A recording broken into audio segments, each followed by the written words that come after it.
வணக்கம் ஐயா, உங்களோட பெயரை அறிமுகப்படுத்திக்கோங்க ஐயா. என்னோட பெயர் டாக்டர் கே குமார்.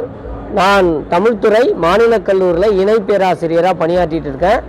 இந்த கல்லூரியில் கிட்டத்தட்ட ஒரு 17 ஆண்டுகளாக தொடர்ந்து பணியாற்றிட்டு இருக்கேம்மா. மாற்றுத்திறனாளிகளுக்கான பாரதி அறக்கட்டளை, இந்த யோசனை எப்படி உங்களுக்கு வந்தது? ரொம்ப அருமையாக கேட்டிங்கம்மா, ரொம்ப மகிழ்ச்சி.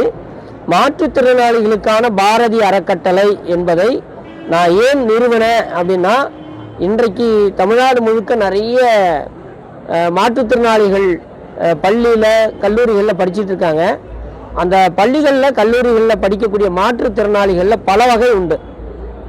காது கேட்காத, வாய் பேச முடியாத, கைகால் ஊனமுற்றோர், மன வளர்ச்சி குறைபாடு உள்ளவங்க, இந்த மாதிரி பார்வையற்ற நபர்கள், இந்த மாதிரி 22 வகையான மாற்றுத்திறன் குறைபாடு உள்ள மாணவர்கள் இருக்காங்க. அந்த மாணவர்களுக்கு உயர்கல்வி பள்ளிக்கல்வி படிக்கிற மாணவர்களுக்கு நிறைய இடர்பாடுகள் இருக்குது. பாடத்திட்டத்தை புரிந்து கொள்வதிலிருந்து அவர்கள் திருமணமாகி ஒரு சமூகத்தில் வாழ்க்கையில் இணைந்து வாழக்கூடிய அந்த நிலைப்பாட்டில், அதுக்கப்புறம் அவர்கள் வெளியில் சென்று வருகிற அதில், அதுக்கப்புறம் அவர்கள் சொசைட்டியால் எந்த பார்வையாக அவரை பார்க்கப்படுகிறது என்று ஏராளமான பிரச்சனைகள் இந்த மாற்றுத்திறனாளிகளுக்கு இருக்குது. குறிப்பாக உயர்கல்வி பள்ளிக்கல்வி படிக்கிற மாற்றுத்திறனாளிகளுக்கு தடை இல்லாத ஒரு சூழலை நம்ம உருவாக்கணும் அப்படின்னு நான் நினச்சேன். ஏன் அப்படின்னா, நான் ஒரு மாற்றுத்திறனாளி. 1ஆம் வகுப்புலேருந்து 12ஆம் வகுப்பு வரை கவர்மெண்ட் ஸ்கூல், பூந்தமல்லியில் ஒரு கவர்மெண்ட் ஸ்கூலுக்கு அங்கே தான் படித்தேன். அதுக்கப்புறம் கல்லூரியெல்லாம் பார்த்தீங்கன்னா, நான் இப்போ பணியாற்றி கொண்டிருக்கிற சென்னை மாநில கல்லூரியில் இளங்கலை, முதுகலை, ஆய்வியல் நிறைஞ்ச டாக்டர் பட்டம் பெற்றேன். நான் பெறுகிற போது எனக்கு எவ்வளோ சிரமங்கள் இருந்தது. அன்றாட வாழ்க்கையில் போராடி தான் இத்தனை படிப்புகளை என்னால் படித்து இன்னைக்கு ஒரு அரசு ஊழியராக வர முடிஞ்சதுன்னா, ஆயிரக்கணக்கான சோதனைகளை வேதனைகளை தாண்டி தான் என்னால் வர முடிஞ்சது. இந்த வேதனை சோதனைகள் இனி வருகிற அந்த மாற்றுத்திறனாளிகள் இருக்கக்கூடாது, அவங்க தடையில்லாத கல்வியை மேற்கொள்ள வேண்டும் என்பதற்காக தான் நான் இந்த அறக்கட்டளை ஆரம்பிக்கப்பட்டதுமா. இன்னைக்கு ரொம்ப சிறப்பாக ஒரு 10 பெண்கள், 10 பெண்கள், பார்வையற்ற பெண்கள், வறுமை கோட்டுக்கு கீழ் உள்ள பெண்கள், அப்பா அம்மாவால் புறக்கணிக்கப்பட்ட பெண்கள், அவங்க உயர்கல்வி படிக்கணுன்றதுக்காக நாங்கள் பாரதி இல்லம் அப்படின்னு ஒரு இல்லத்தை ஆரம்பித்து, ஆதம்பாக்கத்தில் இருக்க இந்த பாரதி இல்லம், இந்த இல்லத்தில் 10 பார்வையற்ற பெண்களை தங்க வச்சு அவங்களுக்கு எந்தவித கட்டணமும் இல்லாமல் அவர்களை உயர்கல்வி படித்து பணி வாய்ப்பு, அரசாங்கத்தில் ஒரு பணி பெற வரைக்கும் அவங்களுக்கு ஒரு பாதுகாப்பாக அந்த மாற்றுத்திறனாளி அறக்கட்டளை இருக்குதுமா. உங்களோட நோக்கம் ரொம்ப உயரிய நோக்கம் ஐயா. உங்க சிந்தனைக்கு நிச்சயமா பாராட்டுகளை தெரிவிக்கணும். நன்றிமா. இப்போ நிறைய தடைக்கற்கள் இருக்குன்னு சொன்னீங்க இல்லையா? ஆமாமா. இந்த இடையூறுகளை களையறதுக்கான என்னென்ன சாத்தியக்கூறுகளை நீங்க மேற்கொண்டிருக்கீங்க ஐயா? ரொம்ப அருமையா கேட்டீங்கம்மா. இப்போ இடையூறுகள் நிறைய இருக்கு. அன்றாடம் பல்வேறு சிரமங்களை தாண்டி தான் நாங்கள் நகர்ந்துகிட்டு இருக்கோம். குறிப்பாக பள்ளியில் படிக்கிற மாணவர்கள், 1ஆம் வகுப்புலேருந்து 12ஆம் வகுப்பு வரை படிக்கிற மாணவர்களுக்கு நிறைய சிக்கல்கள் இருக்குமா. ஆரம்பத்தில் 1ஆவதுலேருந்து ஒரு 8ஆம் வகுப்பு வரை இந்த பிரெயில் அப்படின்ற இந்த பிரெயில் புத்தகத்தை படித்து இந்த முறை பிரெயில் தெரிஞ்சாதான் அவங்களால அங்கே படிக்க முடியும் சிறப்பு பள்ளிகளில். அதில் நாங்கள் எழுத்துக்களை சொல்லி கொடுக்குறோமா. இது பிரெயில் எழுத்துன்றது 6 புள்ளிகளை கொண்டு எங்களுடைய அந்த எழுத்து முறை அமைக்கப்பட்டிருக்கு. ஒவ்வொரு எழுத்துக்கும் ஒரு புள்ளி குறியீடாக கொடுக்கப்பட்டிருக்கு. அந்த குறியீட்டை அந்த மாணவர்கள் முதல்ல மனப்பாடம் பண்ணணும். ஆ அப்படின்னா 1மா, ஆ அப்படின்னா 4 5 6 அப்படின்னு இருக்குமா. யா அப்படின்னா 1 3 4 5 6, ஆ அப்படின்னா 3 4 5 6. இந்த மாதிரி ஒவ்வொரு புள்ளிகளுக்கும் ஒவ்வொரு எழுத்துக்கும் ஒரு புள்ளி நாங்கள் கொடுத்துருப்போம். ரா, பெரிய ரா அப்படின்னு பார்த்தீங்கன்னா 1 2 4 5 6. இந்த அதுக்கு மேலே ஒரு புள்ளின்றது 6ஆம் புள்ளியை மட்டும் குத்தணும்னா நம்ம ஒற்றுன்னு சொல்லுவோம். ஒற்றுனா ஒரு எழுத்துக்கு மேலே ஒரு புள்ளி வச்சோம்னா அது ஒற்று அப்படின்னுவோம். அந்த மாதிரி நாம இந்த எழுத்துக்களை முறையாக எங்களுக்கு சொல்லி கொடுப்பாங்க. அந்த முறையாக சொல்லி கொடுக்குற அந்த நிலைப்பாடு இப்போ படிப்படியாக குறைஞ்சி போயிருக்குமா. பிரெயில் எழுத்தை கற்றுக்கிட்டாங்கன்னா பிழை இல்லாமல் எழுத முடியும். ஆங்கில இலக்கியம் படிக்கலாம், வரலாறு படிக்கலாம், பொருளாதாரம் படிக்கலாம். பிகாம் கூட கொடுக்க மாட்டாங்க இப்போ. அதில் நிறைய அட்டவணைலாம் வரும், அதை புரிஞ்சுக்கிட்டு சிரமம் இருக்குது அப்படிங்கிறதுனால இந்த 4 பாடம், இந்த 4 பாடத்தையும் புள்ளி எழுத்துக்களில் பள்ளிகளில் கொடுக்கறதுக்கு நிறைய இடர்பாடுகள் இருக்குன்னு சொன்னால் அதை களைவதற்காக எங்கள் பாரதி அறக்கட்டளை நாங்கள் சில முயற்சிகள்லாம் எடுத்து டெக்ஸ்ட் புக்கை நிறைய செலவாகுது. அதை வந்து பிரெயில் அச்சடித்து கொடுப்பதற்கு தமிழ்நாட்டில் 3 நிறுவனங்கள் இருக்குது. சென்னை பூந்தமல்லியில் NIVH அப்படின்னு ஒரு நிறுவனம் இருக்குது. அங்கே வந்து ஒரு நார்மல் புத்தகத்தை பிரெயிலில் பண்ணி கொடுக்குறாங்க. ஒர்த் ட்ரஸ்ட் அப்படின்னு வேலூரில் இருக்குது. ராமகிருஷ்ணா மிஷன் அப்படின்னு கோயம்புத்தூரில் இருக்குது. இவங்க வந்து பிரெயில் புத்தகத்தை அடித்து கொடுக்குறாங்க. ஆனால் அவங்க எல்லாமே காஸ்ட்லியாக இருக்குது. அது காஸ்ட்லியாக இருக்குன்னா அதுக்குரிய தேவை அப்படி தான் இருக்குது, வேறு வழி இல்லை. ஆக அந்த அடிப்படையில் அந்த புள்ளி எழுத்துக்களில் பிரெயில் புக்ஸை மாணவர்களுக்கு கொடுக்கணுன்றதுல எங்கள் அறக்கட்டளை முயற்சி எடுத்து சில விஷயங்களை முன்னெடுத்திருக்கோமா. இப்போ இந்த வீடியோவை பார்த்துட்டு உங்களுக்கு உதவி பண்ணணும் அப்படின்னு நினைக்கிறவங்க எப்படி ஐயா உங்களை தொடர்பு கொள்வது? மகிழ்ச்சிமா, இப்போ இதில் வந்து இன்னும் நான் கல்லூரி விஷயத்தை மட்டும் சொல்லிடுறோமா. பிரெயில் புத்தகமாக நமக்கு வந்து கொஞ்சம் கிடைக்குது. பள்ளியில் படிக்கிற மாணவர்கள் ஓரளவுக்கு பிரெயில் புக்கு இப்போ கிடைக்குது, ஓரளவுக்கு கிடைக்குது. கல்லூரிகளில் பாட புத்தகம் பிரெயில் இது வரைக்கும் இல்லமா. ஏன்னா இவங்களோட கல்லூரியோட பாடத்திட்டம் சிலபஸ் வந்து ரொம்ப ஹெவி. ஒரு பொதுமொழி படிக்கணும்னா கூட அவங்களுக்கு ரொம்ப சிலபஸ் அதிகமாக இருக்கு. அப்போ ஒரு பாடம் ஒரு 200 பக்கம் கொண்ட ஒரு புத்தகத்தை நார்மல்ல எழுத்துல கொடுத்துட்டாங்கன்னா நம்ம அதை பிரெயில கொண்டு வரும்போது பார்த்தீங்கன்னா அவங்களுக்கு 10 புத்தகமாக அது வரும். அது பெரிய 10 புத்தகத்தை மெயின்டைன் பண்றது அந்த மாணவங்களுக்கு சிரமமா இருக்கும். ஒரு ஹாஸ்டல்ல வச்சு அந்த 10 புத்தகம்னா நான் சொல்றது ஒரே ஒரு பாடம். அப்போ 6 பாடம் இருக்கும், அவனுக்கு 6 சப்ஜெக்ட் இருக்கும். 6 புத்தகத்தையும் பார்த்தீங்கன்னா எப்படியும் உங்களுக்கு 67 புத்தகம் வரும். 67 புத்தகத்தை அவன் படிச்சு அதை எப்படி மனசுல கொள்றது, அதுல ஒரு பெரிய சிக்கல் இருக்கு. அதனால நாங்க என்ன பண்றோம் அப்படின்னா, உயர்கல்வி மாணவர்களுக்கு என்ன பண்றோம்னா பிரெயில கத்துக்கணும் அவன் முறையா, அதுதான் உண்மை.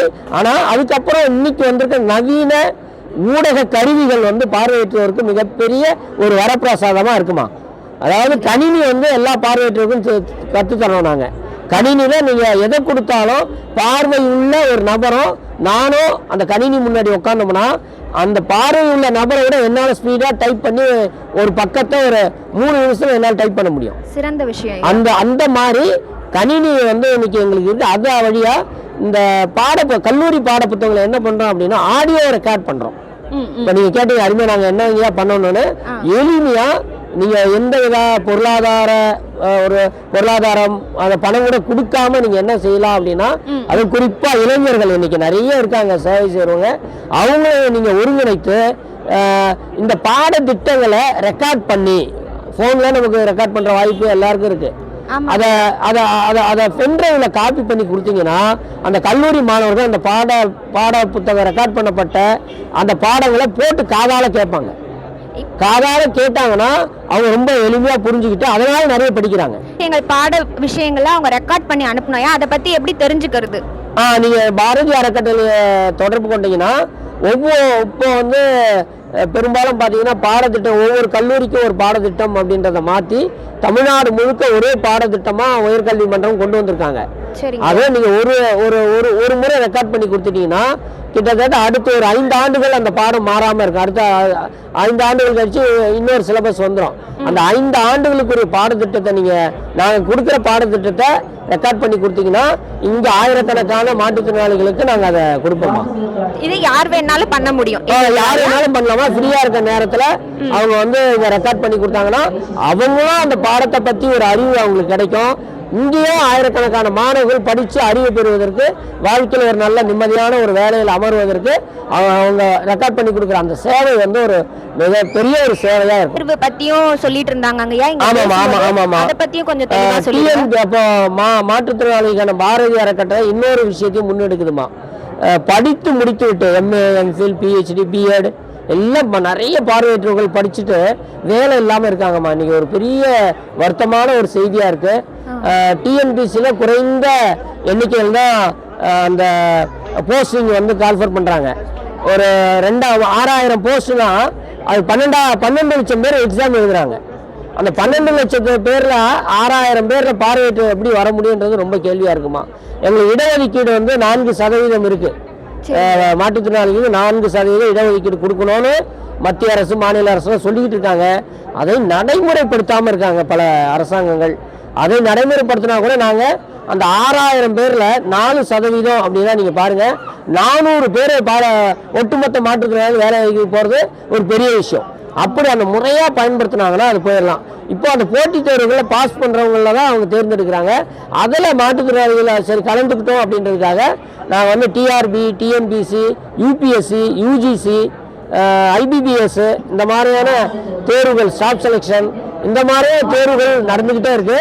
அந்த தேர்வு எழுதக்கூடிய மாணவர்களுக்கு பாடத்திட்டங்களை ரெக்கார்ட் பண்ணி அந்த மாணவர்களுக்கு கொடுக்குற வேலையும் பாரதிய அறக்கட்டளை முன்னெடுத்திருக்குமா. இப்போ எழுத்து தேர்வு வந்து யாராவது எழுத விருப்பப்பட்டாங்க அவங்க சார்பா அப்படின்னா எழுதலாமா?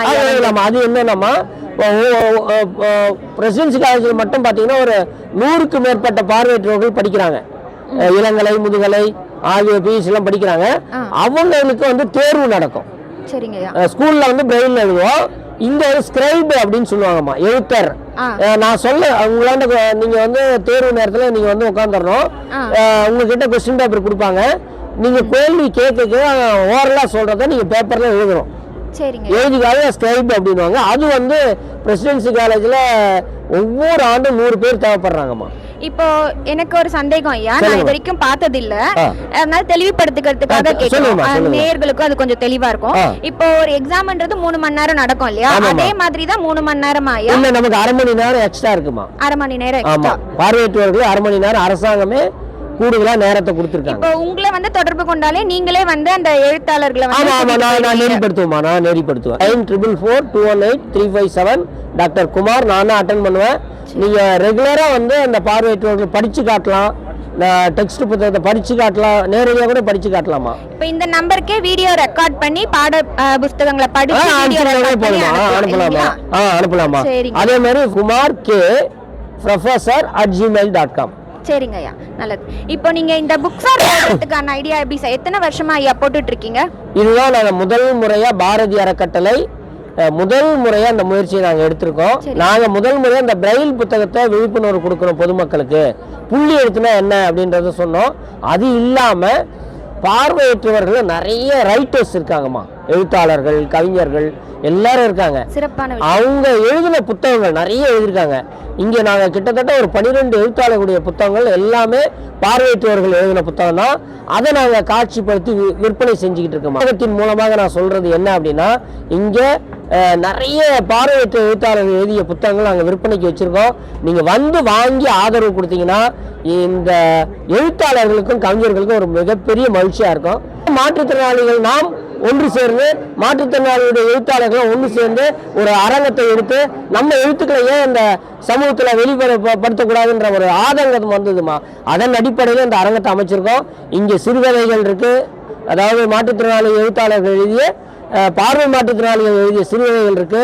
நான் புதுக்கிணறுன்னு ஒரு சிறுகதை போட்டிருக்கேன். வள்ளலாரை பத்தி ஒரு புத்தகம் போட்டிருக்கேன். அப்புறம் முத்தமிழறிஞரை பத்தி ஒரு புத்தகம் போட்டிருக்கேன். சங்க இலக்கிய சுவடுகள்னு ஒரு புத்தகம் போட்டிருக்கேன். அதே மாதிரி நான் சென்னை மாநில கல்லூரியில தான் படித்தேன், இளங்கலை முதுகலை எல்லாம். அந்த நினைவுல கல்லூரி எல்லாருக்கும் அவங்கவுங்க கல்லூரி மேல ஒரு பற்று இருக்குமா. அந்த அடிப்படையில் என் கல்லூரியின் மீது எனக்கு தீராத ஒரு பற்று உண்டு. அதனால கல்லூரியில படித்த முன்னாள் மாணவர்களை பத்தி எழுதணும்னு நான் நினைச்சேன். இந்த தமிழ்நாட்டில் 5 முதலமைச்சர்கள் சென்னை மாநில கல்லூரியில் படிச்சிருக்காங்க, பிரசிடென்சி காலேஜில். இன்னைக்கு முதலமைச்சராக இருக்கிற ஸ்டாலின் வந்து எங்கள் காலேஜில் பொலிட்டிக்கல் சயின்ஸ் படித்தாங்க. ராஜாஜி இந்த கல்லூரியில் படிச்சிருக்கார். பனங்கல் அரசர் இந்த கல்லூரியில் படிச்சிருக்கார். மிகப்பெரிய 2 நோபல் பரிசு பெற்ற சர் சி வி ராமன் இங்கே படிச்சிருக்கார். சந்திரசேகர் இங்கே படிச்சிருக்கார். இந்த மாநில கல்லூரியில் படித்தவங்க தான் ஒரு காலகட்டத்தில் இந்தியாவையே முக்கியமான பதவிகளில் இருந்து ஆண்டிருக்காங்க. அந்த இப்போ 107 பேரோட வரலாறு அந்த புத்தகத்தில் நான் சொல்லியிருக்கேன். ஒவ்வொருத்தரும் இந்த இந்திய பேரரசு அமைவதற்கு எப்படி காரணமாக இருந்தாங்க என்ற லைஃப் ஹிஸ்டரியை மனப்பூர்வமாக உணர்ந்து உண்மையாக எழுதியிருக்கமா. இந்த மாதிரி 12 நூல்கள் எழுதியிருக்கேன். ஆசிரியர் தேர்வு வாரியத்தில் தமிழ் பேராசிரியர் ஆகணும்னா கண்டிப்பாக என் புத்தகம், நான் வந்து மொத்தம் 8 தொகுதி, அந்த 8 தொகுதி தமிழ் வெற்றி நமதே அப்படின்னு கல்லூரி பேராசிரியர் வருவதற்காக நான் ஒரு 8 நூல்களை கொண்டு வந்திருக்கோமா. அந்த 8 நூல்களும் பார்த்தீங்கன்னா கிட்டத்தட்ட 15,000 பக்கங்களுக்கு மேலே இருக்கு. இதை படித்தாங்கன்னா கண்டிப்பாக அவங்க அரசு கல்லூரியில் கண்டிப்பாக தமிழ்துறையில் ஒரு உதவி பேராசிரியர் ஆவதற்கான வாய்ப்புகள் இருக்குது. அப்படி நான் நிறைய நூல்கள் போட்டிருக்கேன். என்ன மாதிரியே நிறைய எழுத்தாளர்கள் எழுதிய நூல்களை இந்த அரங்கம் காட்சிப்படுத்தியிருக்கிறது. இந்த ஊடகத்தின் மூலமாக இந்த ஊடகத்தை பார்த்து கவனித்து பொதுமக்கள் ஆதரவு தருமாறு பணியுடன் வேண்டுகிறேன். இவ்வளவு ஊடகங்கள் இருக்கிற நேரத்தில் நீங்கள் அப்பா குட்டி அப்படின்னு ஒரு ஊடகத்தை அமைச்சு இந்த மாற்றுத்திறனாளியுடைய வாழ்க்கையில் இருக்கிற இன்னல்களை மகிழ்ச்சிகளை வெளிக்கொணரணும்னு நினைச்ச உங்களுக்கு எங்கள் பாரதி அறக்கட்டளை மனப்பூர்வமான நன்றியினை தெரிவிக்கிறது.